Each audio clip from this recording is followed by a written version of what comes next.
इसमें से कुछ पूछना है आपको? हाँ,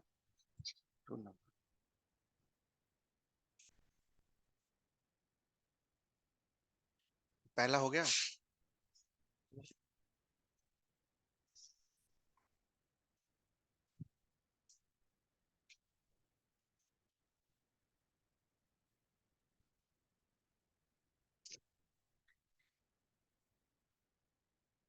ठीक है, तो what is the value of theta? 45 degree. Sine square 45। What is the value of u? We don't know.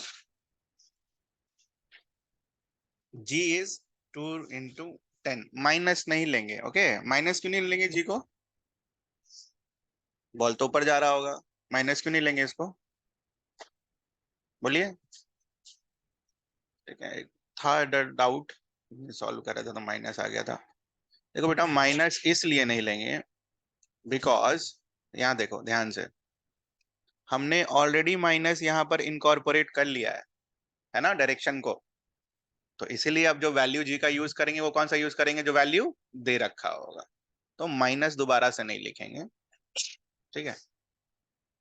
अरे काफी तबीयत खराब लग रही है आपकी।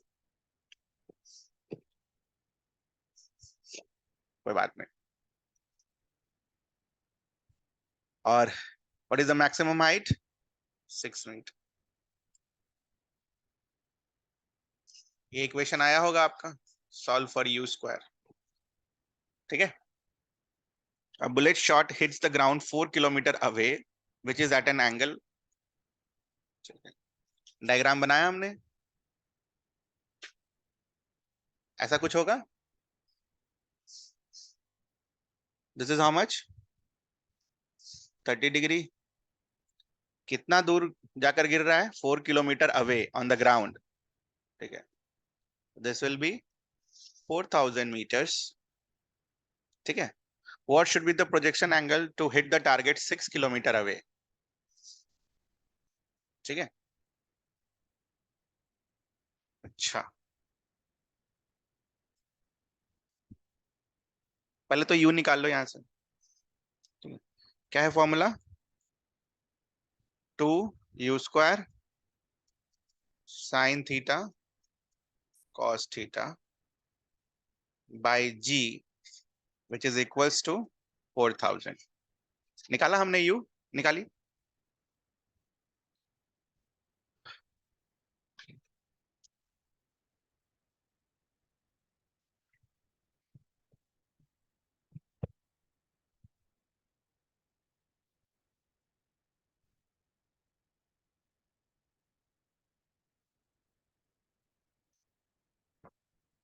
निकालिए जल्दी से।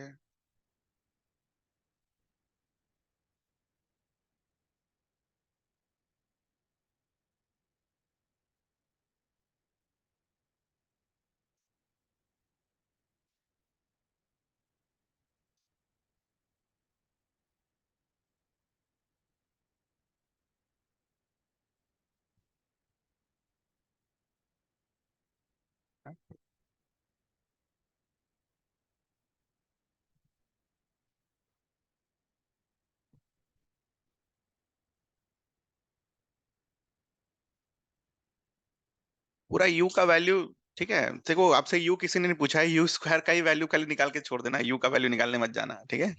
सिर्फ यू स्क्वायर का वैल्यू निकाल के छोड़ दो। आपसे इनिशियल वेलोसिटी किसी ने नहीं पूछा ना, तो यू स्क्वायर निकालेंगे, क्योंकि अगले वाले में भी यू स्क्वायर ही आएगा, क्योंकि हमें 6000 मीटर का डिस्टेंस चाहिए। तो साइन थीटा और कॉस थीटा, तो साइन थीटा का वैल्यू क्या रखेंगे बेटा? साइन ऑफ 30 और कॉस ऑफ 30। ठीक है, तो ये sine of 30, this will be cos of 30। ठीक है, साइन 30 का वैल्यू कितना हो जाएगा? हाफ। कॉस 30 का वैल्यू √3/2। ठीक है, उसके बाद इसको इधर ले जाओ, तो 2u² will be equals to what? 4 into 4000 divided by √3।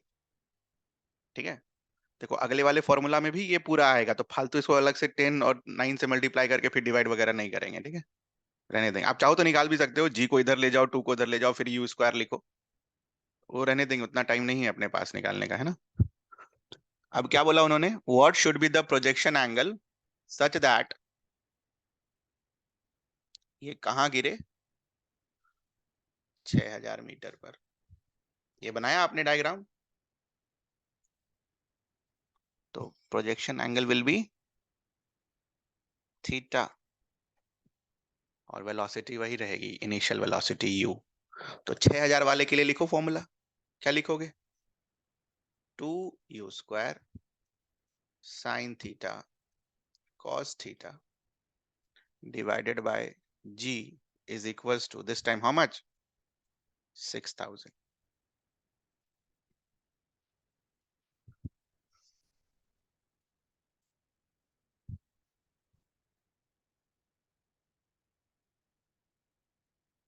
ठीक, यहां तक क्लियर है चीज? ये फॉर्मूला हम लिखते हैं एंगल निकालने के लिए। अब इसका वैल्यू तो हमें पता है ना, इसका वैल्यू तो हमें पता है ना, 2 स्क्वायर u² बाई जी। डालो वहां पे, डालो।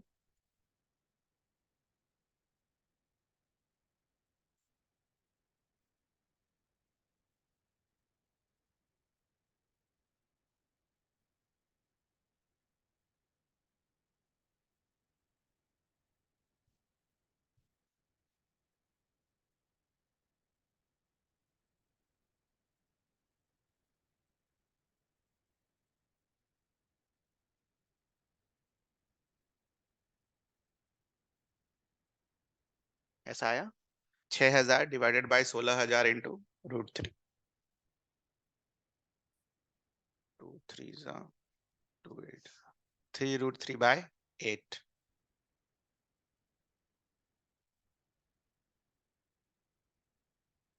ये आ गया ना। इसके बाद ट्रिग्नोमेट्री है। Sine theta into cos theta, ये आ गया आपका 3√3/8। हाँ, इसमें तो कोई दिक्कत नहीं है। इसके बाद बेटा ट्रिग्नोमेट्री है। ठीक है, क्या है ट्रिग्नोमेट्री? इधर 2 से मल्टीप्लाई करेंगे, इधर 2 से मल्टीप्लाई करेंगे। ठीक है, 2 sin theta cos theta will give you sin 2 theta,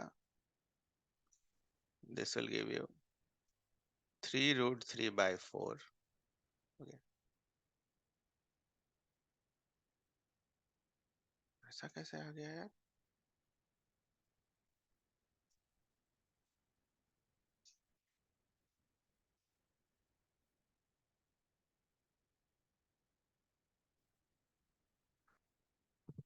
ऐसा कैसे आ गया? सबका यही आया?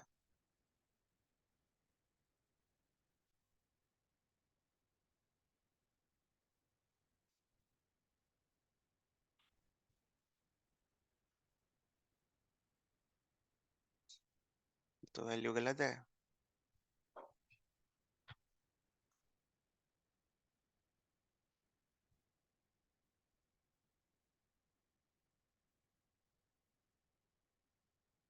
Three into 1.732 will be equals to 5.1। 5.1 को 4 से डिवाइड करेंगे, 1.25। साइन थीटा का वैल्यू 1 से ज्यादा आ गया।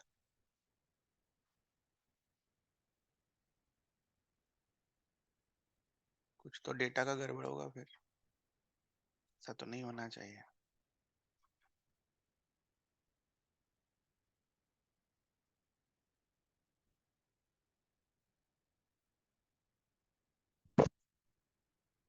ऐसे ही करते, क्या करेंगे? तो थीटा का वैल्यू, जो भी वैल्यू आता, 3√3/4। अच्छा, ये तो पाई में होगा। नहीं नहीं, ठीक है ठीक है, गलत नहीं है, सब सही है। ठीक है, theta is equals to half sine inverse 3√3/4। ठीक है। सब सही है। मैथ्स नहीं पढ़ाने का देखो ये सब आदत, ट्रिग्नोमेट्री मैंने नहीं पढ़ाया। इनवर्स फंक्शन आप सीखेंगे तो minus pi to pi, okay, input can be minus pi to पाई।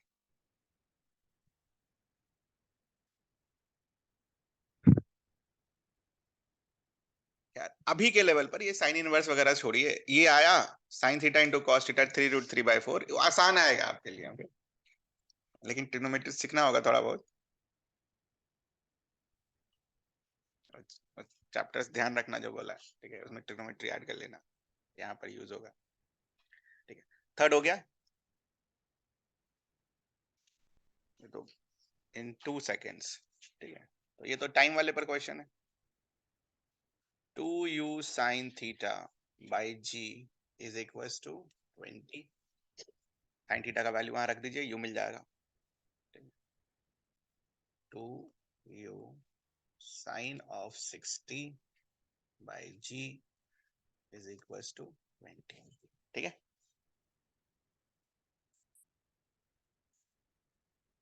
और कुछ इसमें तीनों में, this motion is called projectile motion, okay. एक और प्रोजेक्टाइल मोशन का फॉर्मूला आता है भारी भरकम, वो छोड़ देते हैं ना, वो आप वहीं वहीं सीखना फिर फाइनली, ठीक है। y और x में रिलेशन आता है, y is equals to x tan theta minus half sec by theta, is more of trigonometry then, कर ले क्या, कर ही लेते, छोड़ेंगे क्यों। चलो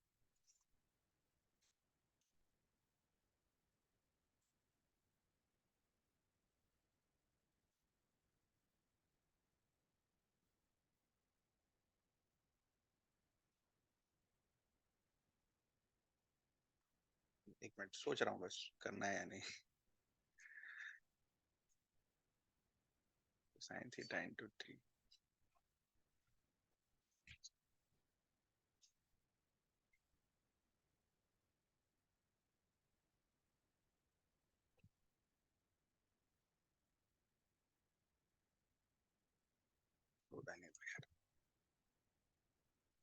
क्या करते हैं बस वो समझा देता हूँ, ठीक है। ut minus half G T square, ठीक है।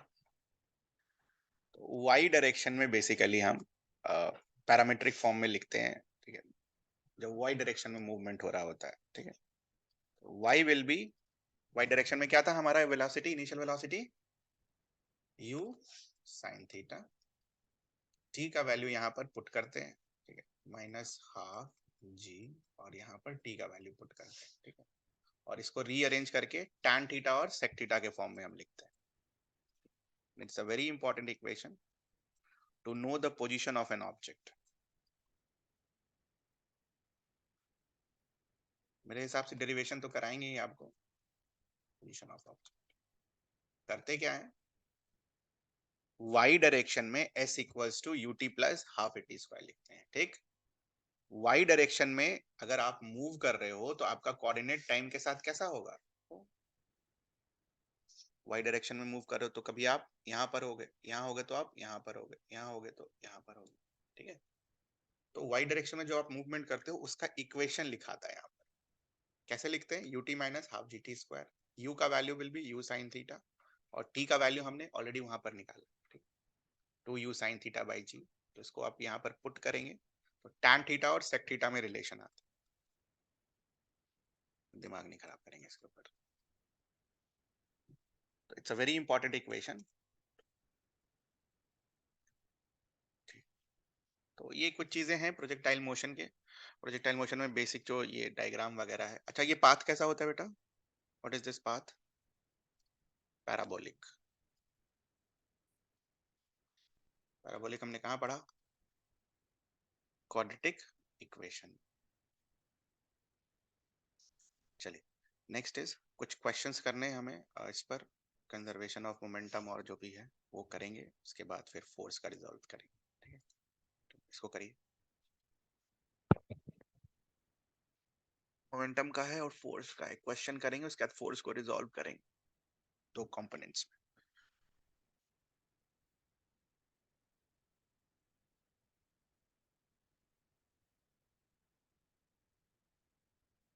ये आसान सा सवाल है, कोई आई कैप जे कैप कुछ नहीं है, नॉर्मल स्ट्रेट लाइन मोशन।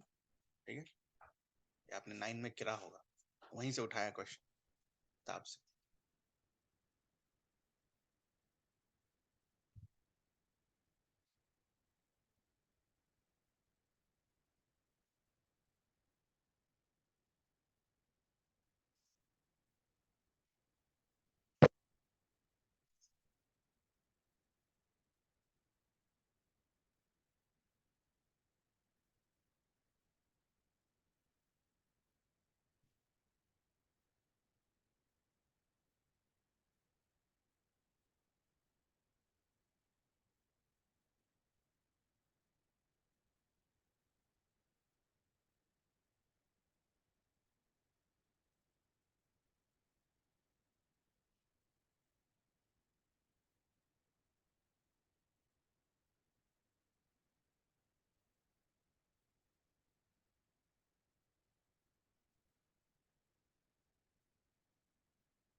हो गया। Constant force acts on an object of mass 5 kg for a duration 2 seconds. It increases the object's velocity from 3 metre पर सेकेंड to 7 मीटर पर सेकेंड। ठीक है, पहले वेलोसिटी कितना है 3 मीटर पर सेकेंड, बाद में वेलोसिटी कितना है 7 मीटर पर सेकेंड, और ये कितने ड्यूरेशन में हुआ 2 सेकेंड्स। ठीक है, acceleration is equals to rate of change of velocity 7 minus 3 divided by 2, कितना आएगा ये 2 मीटर पर सेकेंड स्क्वायर। फोर्स क्या होता है mass into acceleration, 5 into 2 will give you what 10 Newton. Now the value of this force is not changing, मतलब 10 Newton का force अब जो आप लगा रहे हो 5 सेकंड के लिए लगा रहे हो, तो अगर फोर्स का वैल्यू नहीं चेंज हो रहा है बेटा,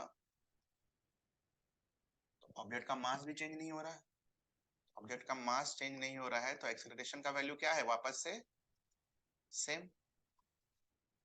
और ये फोर्स जो है कितने देर के लिए लग रहा है 5 सेकेंड्स, तो v minus u upon t is equals to what again to final velocity, I don't know what is the initial velocity, 3 divided by time t, t is how much 5 seconds, 5 2 is 10, v का value क्या आएगा 13 metre पर second. ये आया answer. ध्यान रखिएगा acceleration same क्यों है, why this acceleration is same, because the same force is acting on that object। ठीक है, और ऑब्जेक्ट का मास चेंज नहीं हो रहा है, इसीलिए एक्सेलरेशन क्या है same. Just this one equation करिए।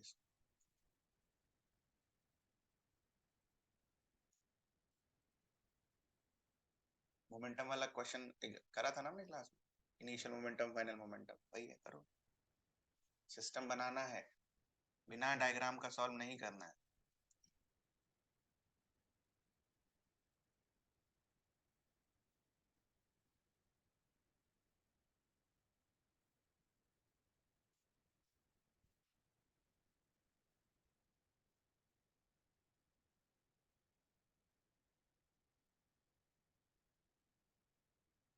डायग्राम अगर बन जाएगा तो मोमेंटम का सारा इक्वेशन बन जाएगा।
ये सब क्लास 9 का है एग्जाम्पल का क्वेश्चन। पहला वाला डायग्राम बन गया हमारा। A girl of mass 40 kg jumps with a horizontal velocity of 5 meters per second onto a stationary cart। तो हमारे सिस्टम में कितने लोग हैं? 2 लोग। ठीक है,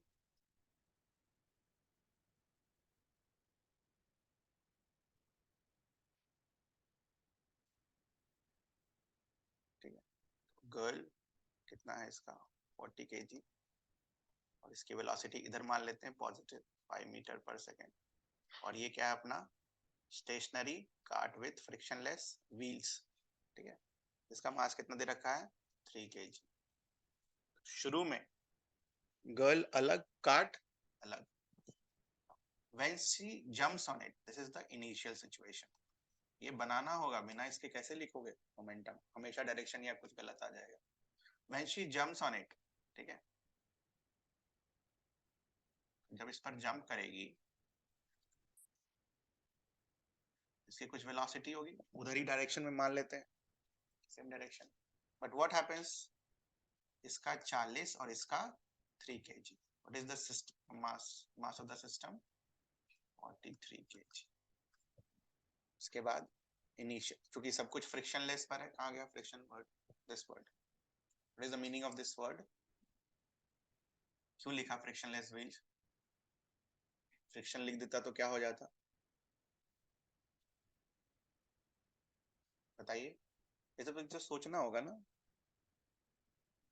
फ्रिक्शन वाले केस में नहीं लिख पाते, बट यहाँ लिख रहा पा रहे हैं। क्यों? दिमाग में चलाइए, law of conservation of momentum क्या है?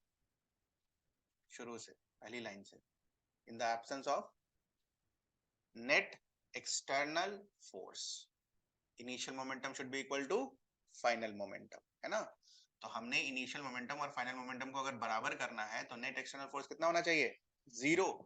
फ्रिक्शनलेस अगर सरफेस है तो आप देखो ध्यान से, ये वाला फोर्स तो नहीं आ रहा होगा ना, तो दैट्स फ्रिक्शन का ये इंपॉर्टेंस है। हर जगह लिखा होगा, ठीक है, और जहां नहीं लिखा होगा वहां इनिशियल और फाइनल कंजर्व मत कर देना। उसका अलग तरीका होता है, कोएफिशिएंट ऑफ रेस्टिट्यूशन निकाल कर हम करते हैं उसको। देखो initial momentum 40 into 5 plus 3 into 0, इसकी वेलोसिटी 0 है।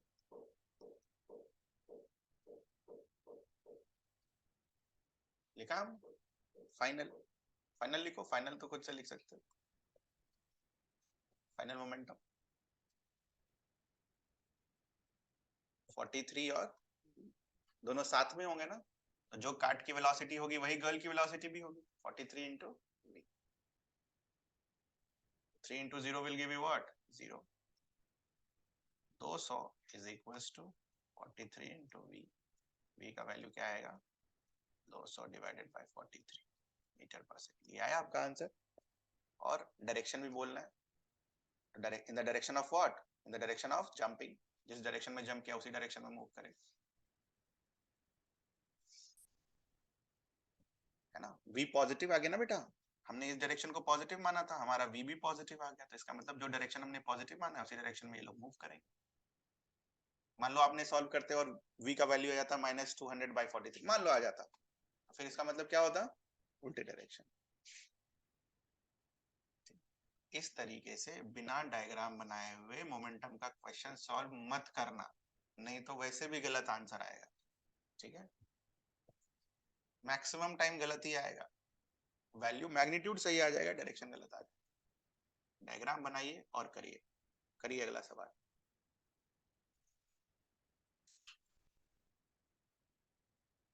सब 9th वाला है, ये भी 9th वाला है। 9th में देखा था मैंने, किताब में था, एनसीईआरटी में नहीं है, इसी सैंपल पेपर वाले बुक में है। डेटा अलग अलग होगा बट मिला जुला के क्वेश्चन पूछने का तरीका यही था। करिए, डायग्राम बनाइए, आपको दिख जाएगा।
क्या डायग्राम बन गया? डायग्राम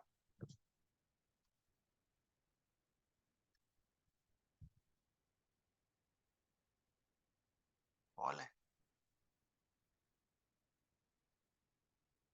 2 मीटर पर सेकेंड, ये वॉल है। इस डायरेक्शन को पॉजिटिव मान लेते हैं, किसी को भी आप मान सकते हो, उल्टे वाले। नाउ बॉल क्या होगा?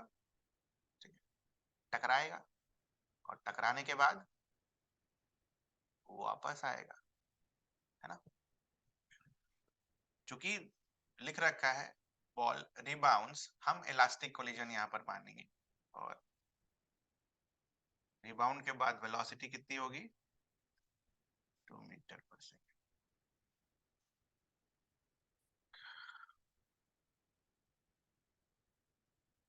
Now, what is the initial momentum? 2 into 5 kg. Initial momentum is 10. Unit कर लेंगे हम बाद में। और इनिशियल मोमेंटम का डायरेक्शन क्या है बेटा? ये है ना, दिख रहा है सभी को? What is the final momentum? 2 × 5 10। और डायरेक्शन क्या है? ये दिख रहा है, ये डायरेक्शन बस अलग अलग ना। What is change in momentum?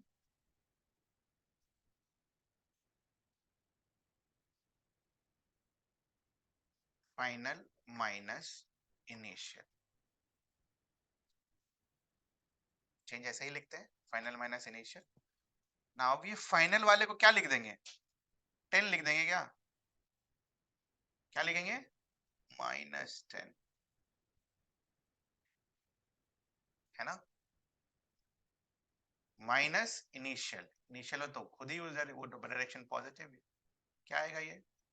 -20। ये आया हमारा। और हमें क्या निकालना है?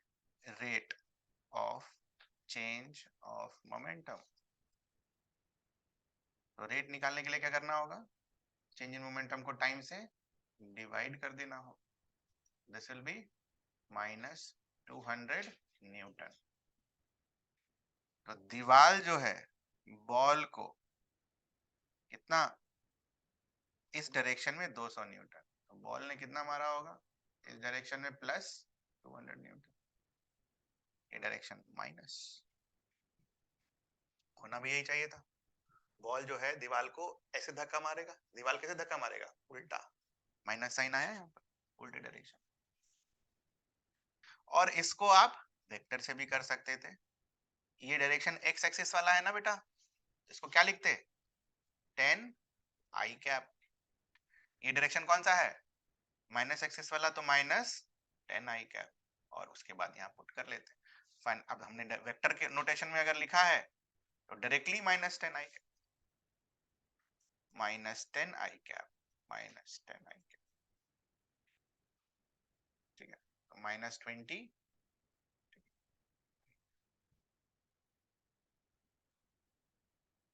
ठीक है, तो वेक्टरली भी वही आता। कुछ पूछना है इसमें आपको आगे? हॉकी प्लेयर वाला क्वेश्चन तो आपने करा होगा। ढंग से डायग्राम बनाइए। ये क्यों लिखा है फिर से बोलिए, क्या लिखा हुआ है ये लाइन?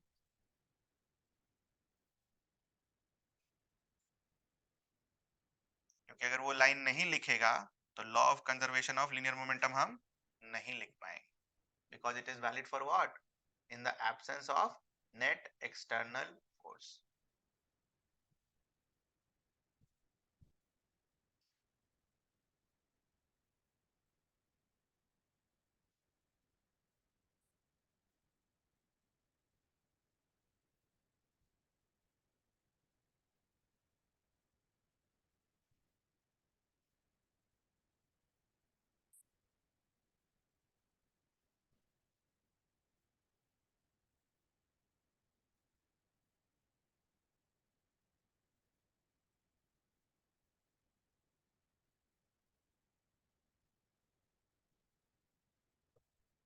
डायग्राम बनाइए, आंसर आ जाएगा।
आदमी है,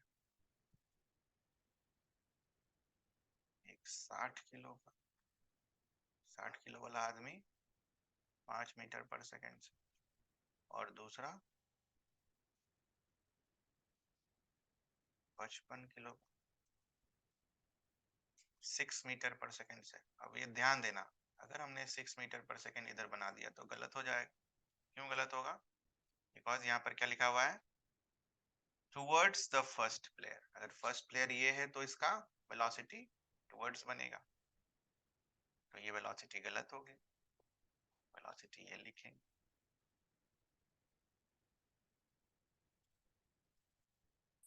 ठीक है, बनाइए। और फाइनल सिचुएशन में क्या होगा, दोनों एक दूसरे में फंस जाएगा। ठीक है, वेलोसिटी का डायरेक्शन ये मान लेते हैं, क्या आएगा फाइनल वेलोसिटी का डायरेक्शन, क्योंकि इसको पॉजिटिव मान के चलेंगे, अपने आप नेगेटिव पॉजिटिव। बट जब दोनों फंस जाएंगे तो क्या होगा, ये मास 60 plus 55 which is equals to 115 kg. Since the surface is frictionless, hence we can apply the law of conservation of linear momentum. क्या होगा वो, 60 into 5 obviously plus 5 plus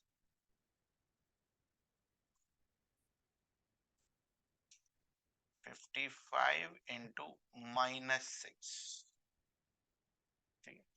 This is your initial momentum, will be equals to 115 into v.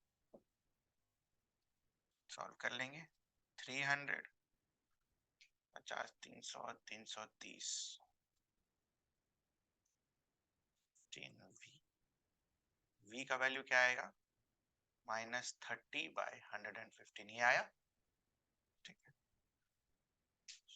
इसको simple कर सकते हैं ना। समझना है what is the significance of this minus sign. हमने जो v माना किधर से किधर माना, पॉजिटिव x में माना, और v माइनस साइन के साथ आ गया तो इसका मतलब v किधर होगा। ठीक है, माइनस साइन इंडिकेट्स कि हमने जो डायरेक्शन माना है उसके उल्टे डायरेक्शन में v आए। ठीक है, कहने का मतलब है आप कोई भी डायरेक्शन मान लो, वो अपने आप यहाँ पर हो जाए, घबराना नहीं है कि किस डायरेक्शन में होगा, सोच रहे नहीं सोच। ओके,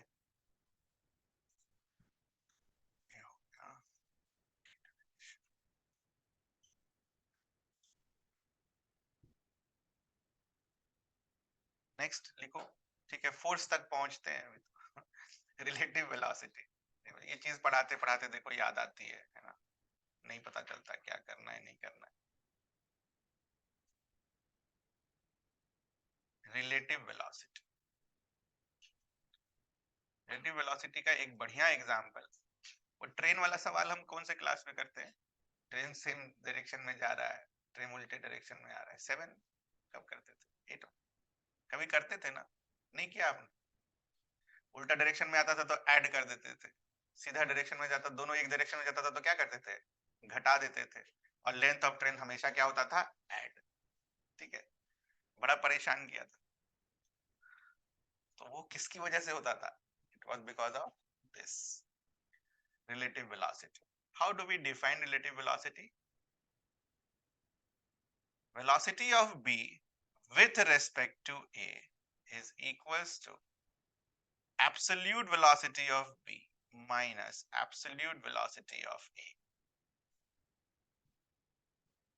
जरा उल्टे डायरेक्शन में ट्रेन को ऐड करना, एक ट्रेन 20 किलोमीटर पर आवर और एक ट्रेन 40 किलोमीटर पर आवर, करना जरा, निकालो इसका रिलेटिव वेलोसिटी। ट्रेन वाला क्वेश्चन कह रहे थे ना, वही है।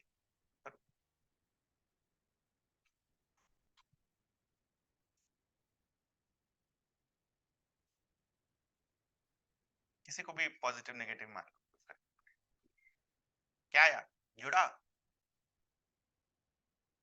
तो अगर मान लो लेफ्ट टू राइट को हम पॉजिटिव मान लेते हैं तो इसे क्या लिखेंगे, +20 माइनस, ये माइनस कहां से आता है, फॉर्मूला से, और ए का वेलोसिटी, अगर एक को हमने पॉजिटिव मान लिया तो दूसरा क्या होगा, नेगेटिव, तो दिस विल बी माइनस।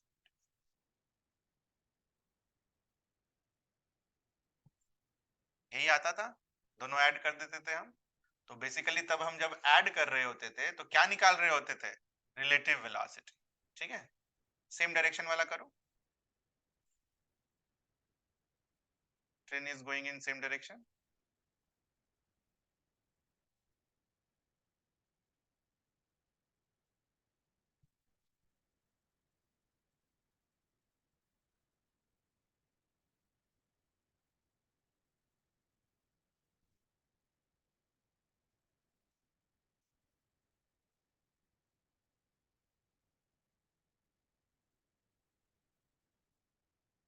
ये आया, सेम डायरेक्शन में चीजें क्या होती थी, घट जाती थी। तो हम उस समय क्या लिख रहे होते थे, रिलेटिव वेलोसिटी। बट आपको याद करवा दिया जाता था कि नहीं, ऐड कर देंगे।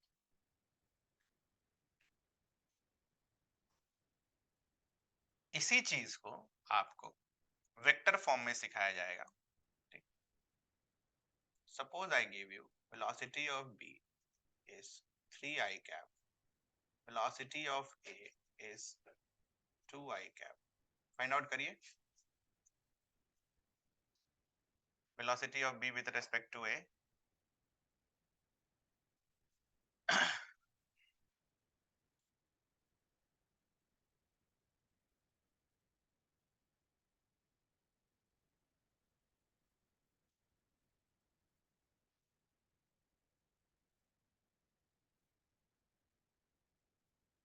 क्या आया, vb minus 2 i cap will give you what, i cap। तीन में से दो घटा देंगे तो वन। ये निकालो velocity of a with respect to b।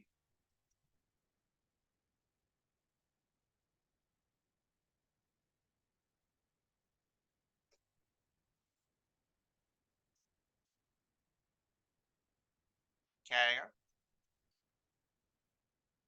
are they both same, both are different।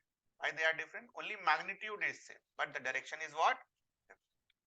ठीक है, और एक लास्ट,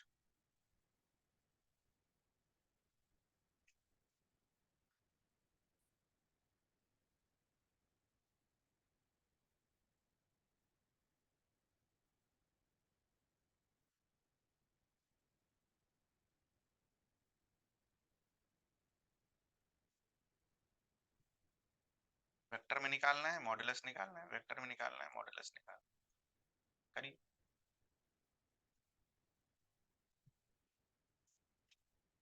वेक्टर से मॉडुलस निकालना मैंने आपको सिखाया था कल।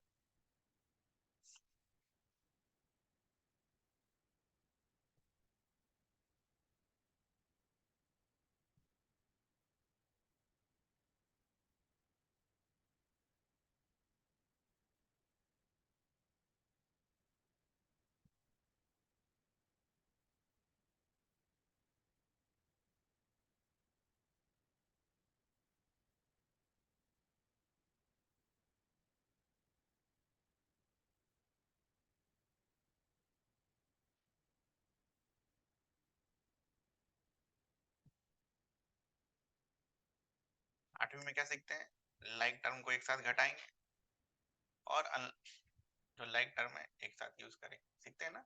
3x को 3y से तो नहीं घटा देते, 3x को x के साथ घटाते, घटाइए।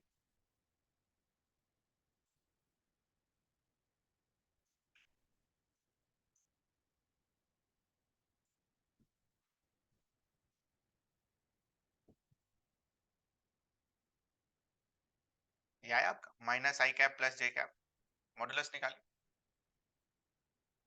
-1 का स्क्वायर, 1 का स्क्वायर और स्क्वायर।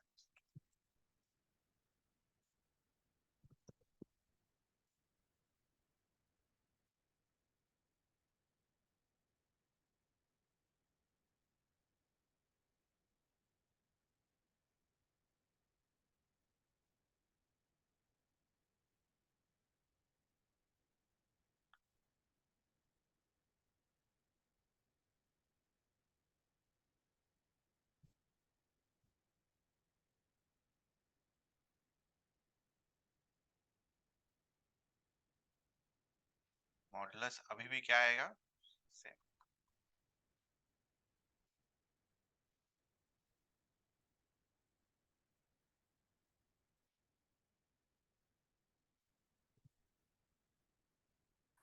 सबका कोई अंत नहीं है बेटा, है ना? पता होना चाहिए स्टार्टिंग क्या है ना? कोई अंत नहीं है, स्टार्टिंग इज दिस। ओके, याद रहेगा ये, बस यही ध्यान रखना है। और कर लेते हैं।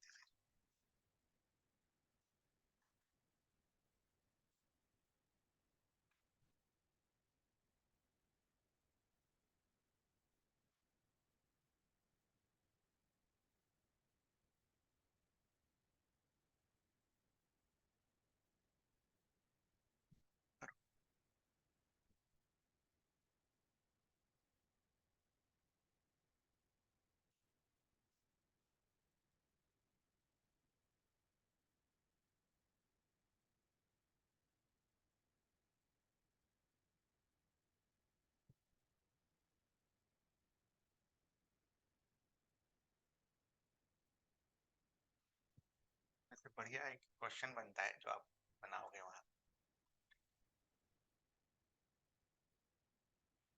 रेनफॉल हो रहा है और उसकी वेलोसिटी दे रखी होती है, और आप बारिश में भीग रहे हैं और आपकी वेलोसिटी दे रखी होती है। तो आपसे सवाल पूछा जाता है कि छाता को किस एंगल में रखेंगे कि आप भीगे नहीं।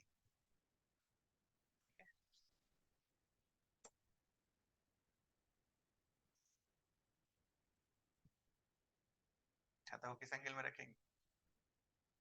आपकी velocity with respect to rainfall.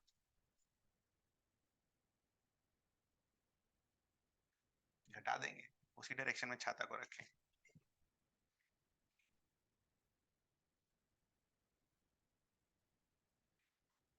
हो गया।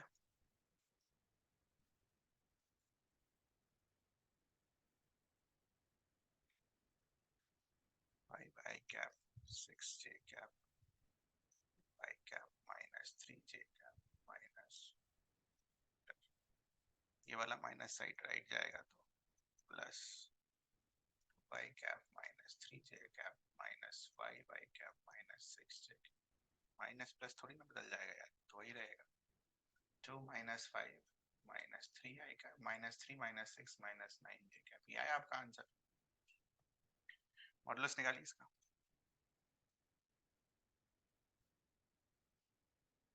इसका डायरेक्शन भी निकालना है।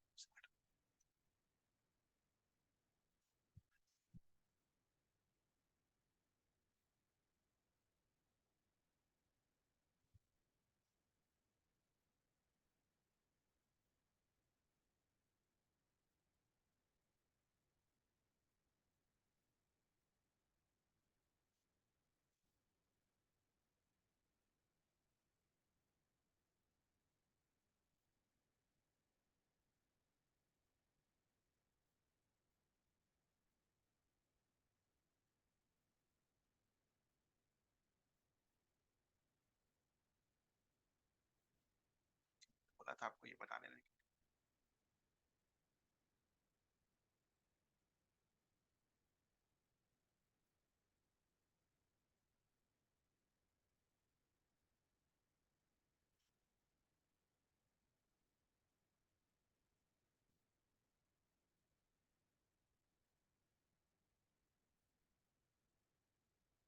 माइनस 9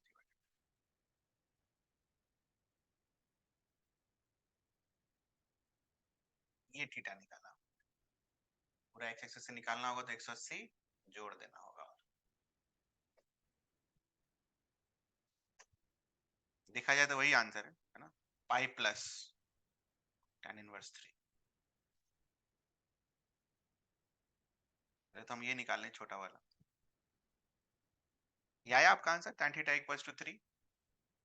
ये रूट 90 आया, minus 3i cap minus 9j, ये आया ना, बस काफी है।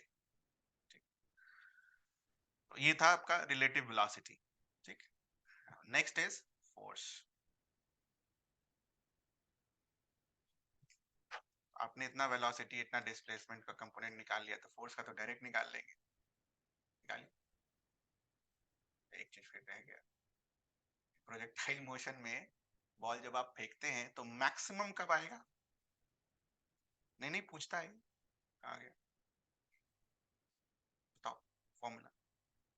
जैवलिन थ्रो करेगा ना कोई, जैवलिन अगर थ्रो कर रहा है, ठीक है, तो उसको मैक्सिमम डिस्टेंस चाहिए होगा जीतने के लिए, किस एंगल पर फेंकना चाहिए? तो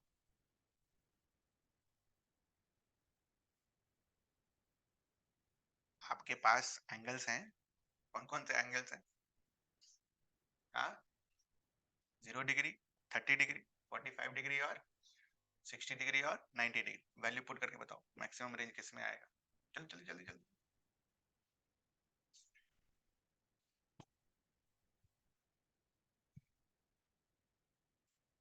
हर के लिए पुट करो। हाँ, आंसर है 45।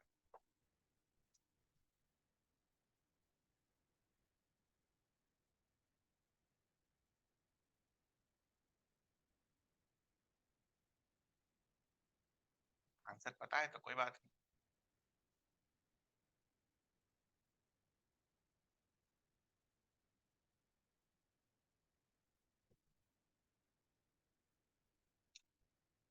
सारा पुट करके चेक कर लीजिएगा, यही आएगा आंसर, 45 डिग्री। किसी भी चीज को अगर आपको मैक्सिमम दूरी फेंकना है तो 45 डिग्री पर होना चाहिए, गिवन दैट कि आपकी वेलोसिटी सेम रहे। चलिए इसको रिजॉल्व करिए, बोलिए।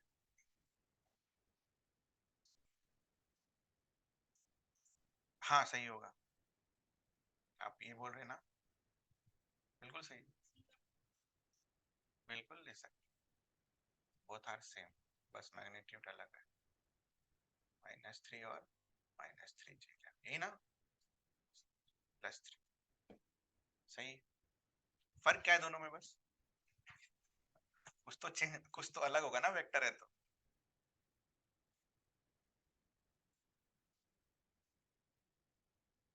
फर्क बस इतना है कि हमने इस वाले वेक्टर को 3 टाइम्स मल्टीप्लाई कर दिया, और कोई फर्क नहीं, बाकी बोथ आर सेम। ठीक है, चलिए करिए इसको रिजॉल्व।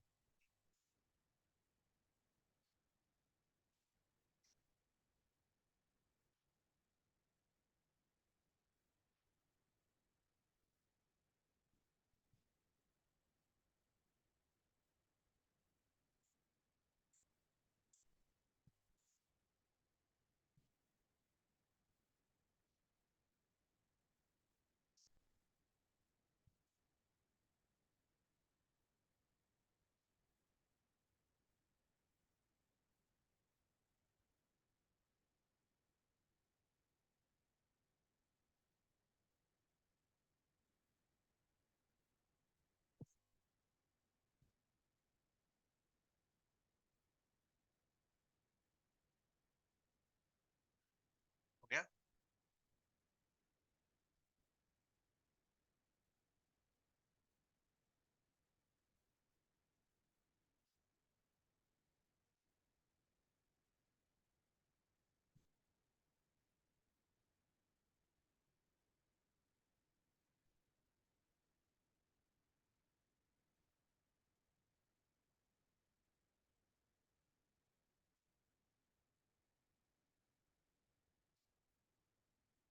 करिए रिजॉल्व।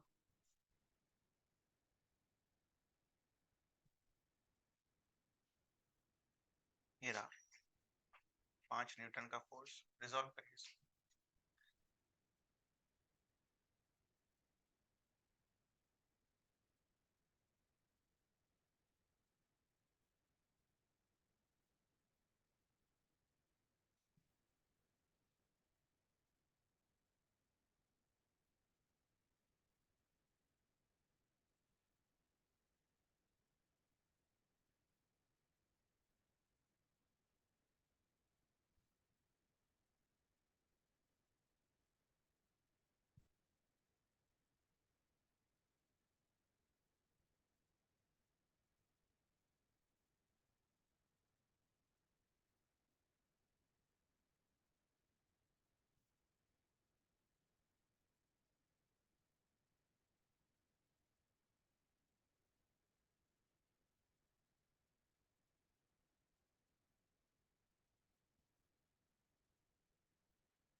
सॉल्व हो गया? 10 cos 30 I cap plus 10 sin 30 j cap। पहला वाला ऐसे रिजॉल्व हुआ। दूसरा वाला 5 cos 60 माइनस I cap उधर है ना, उल्टे direction, plus 5 sin 60 j cap। और अगर आपसे नेट फोर्स पूछा होता तो क्या करते? दोनों को ऐड कर, ठीक है। नेट भी निकाली, नेट नेट निकाली।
क्लास टाइमिंग का शेड्यूल वगैरह भेज दिया उन्होंने आप लोगों को? टाइमिंग का नहीं बताया अभी तक, कितने देर क्लास होगा ये सब नहीं बताया। Very good. 8 से 2।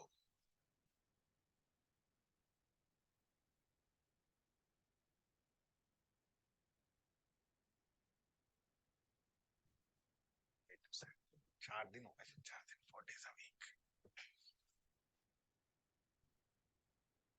ये हो गया। 10 cos 30 का वैल्यू क्या आएगा? 10 root 3 by 2 I cap plus 5 into half plus minus. ये कुछ आया होगा आपका? ये आया इस तरह। इसको 10 sin 30 will be 5 j cap और this will be 5 root 3 j cap. इन दोनों को ऐड कर दें, ठीक है। This one, yeah, find what should be the value of x so that the net force in x direction is 0। क्या करेंगे? 15 cos 30, ये क्या आया? I क्या। उसके बाद ये क्या आएगा? x cos 30 माइनस I क्या। हमें सिर्फ x से मतलब है, y से कोई लेना नहीं है, तो y को कुछ करना भी नहीं है। What is the net force in x direction? 15 cos 30 minus x cos 30। ये हमारा x डायरेक्शन में आया और क्या पूछा है? डायरेक्शन में क्या होना चाहिए? 0। इसकी वैल्यू क्या होगी? 0। x का वैल्यू क्या आएगा? 50। ठीक है। सेम एंगल दे रखा था, अलग अलग एंगल होगा तो सेम क्वेश्चन, अलग अलग एंगल कर लेंगे हम आराम से। 30 की जगह अगर 60 हुआ तो x cos 60, ठीक है।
Calculate the net force on this object।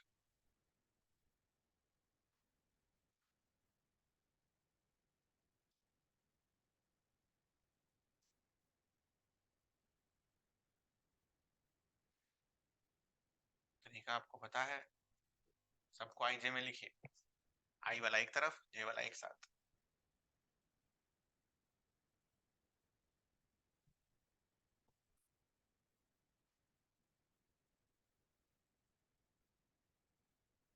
तो देख के लिखाना चाहिए, अलग अलग क्या लिखेंगे फोर्स को, सारा आई एक साथ लिखाना चाहिए। अब तो हर एक फोर्स को तोड़ो, लिखो, बाद में अरेंज करो, या तो एक ही बार में अरेंज करके लिखो ना, एक लाइन।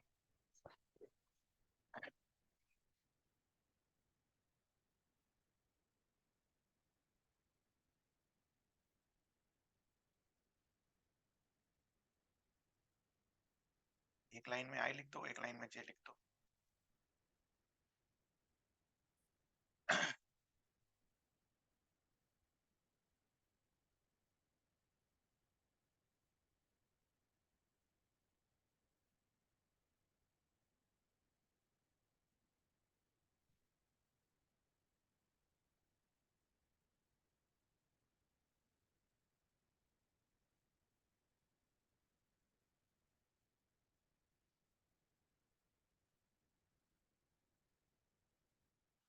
हो गया कैलकुलेशन।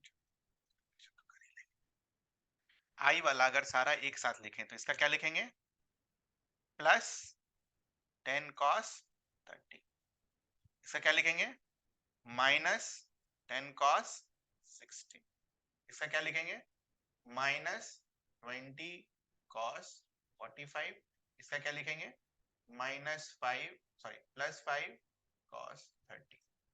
यही लिखेंगे, एक साथ लिख दिया सबका आई, डायरेक्शन देखकर। ठीक है, जरा एक साथ सबका जे लिख दीजिए, तो चीजें आसान हो जाएंगी। Plus 10 sin 30 plus 10 sin 60 minus 20 sin 45 plus minus.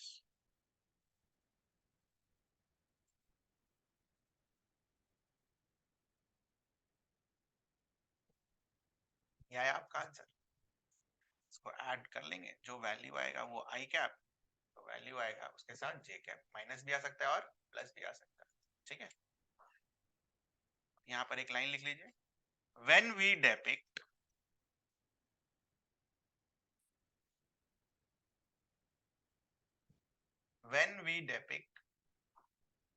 all the forces, all को डब्बे में बंद करेंगे, when we depict all the forces acting on a body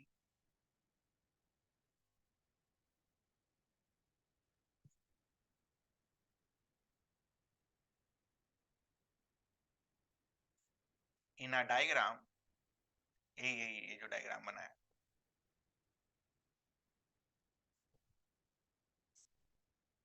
it is called free body diagram। it is called free body diagram। और teacher हल्ला करेगा ये नाम से, एफबीडी बनाइए, एफबीडी बनाइए। ठीक है, एफबीडी, एफबीडी क्या है, फ्री बॉडी डायग्राम। ठीक है, अब यहाँ पर देखो, यहाँ पर आपको कोई मतलब, यहाँ पर मैंने मस्कुलर फोर्स इसको खींचता हुआ नहीं बनाया, हमने बस खाली उस पर फोर्स क्या लग रहा है वो दिखाया है ना, किसकी वजह से ये फोर्स आ रहा है।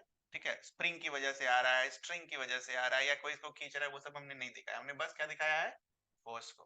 That is called free body diagram. ठीक है, नेक्स्ट इज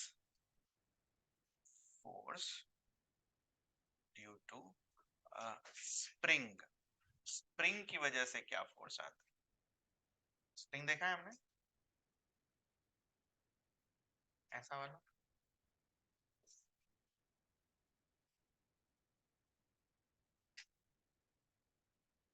ये भी लाइफ आपका मुश्किल बनाएगा। ओके,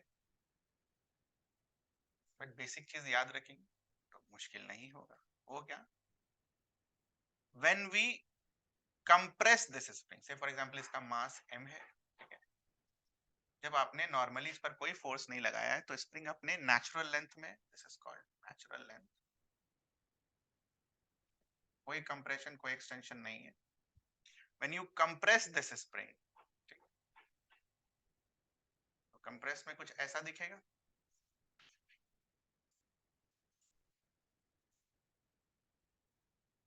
कितना कंप्रेशन हुआ बेटा, x, ठीक है। अब बताओ स्प्रिंग जो है डब्बे के ऊपर किधर फोर्स लगा रहा होगा, लेफ्ट टू राइट या राइट टू लेफ्ट, बोलो बोलो, अरे नॉर्मल लाइफ सिचुएशन से सोचकर बोलो ना, जब आप धक्का देते हो स्प्रिंग को तो आपको कैसा महसूस होता है, अपोजिट में।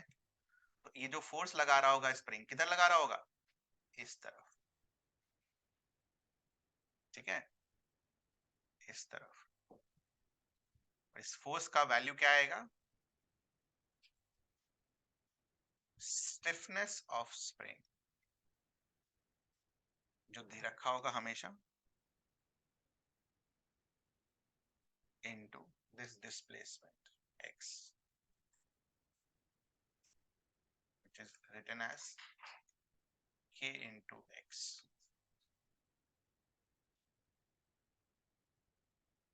इसके बाद वाली बात ध्यान देने लायक है, since this force will be always acting towards what, वापस आने की कोशिश करेगा अपने मीन पोजीशन पर जहां पर वो था, this is written as minus kx।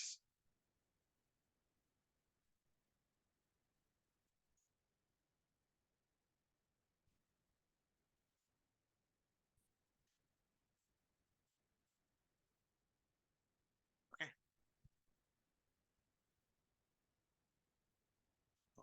ये जो ड्रॉ किया है हमने, कैसा स्प्रिंग ड्रॉ किया है, कंप्रेस्ड स्प्रिंग, स्प्रिंग को हमने दबाया है, ठीक है। कल हम लोग स्ट्रेच वाला देखेंगे कि स्ट्रेच के केस में फोर्स क्या आता है, सेम ही आता है, तो स्ट्रेचिंग वाला एक बार कल करेंगे और इसके ऊपर एक दो क्वेश्चन कर लेंगे।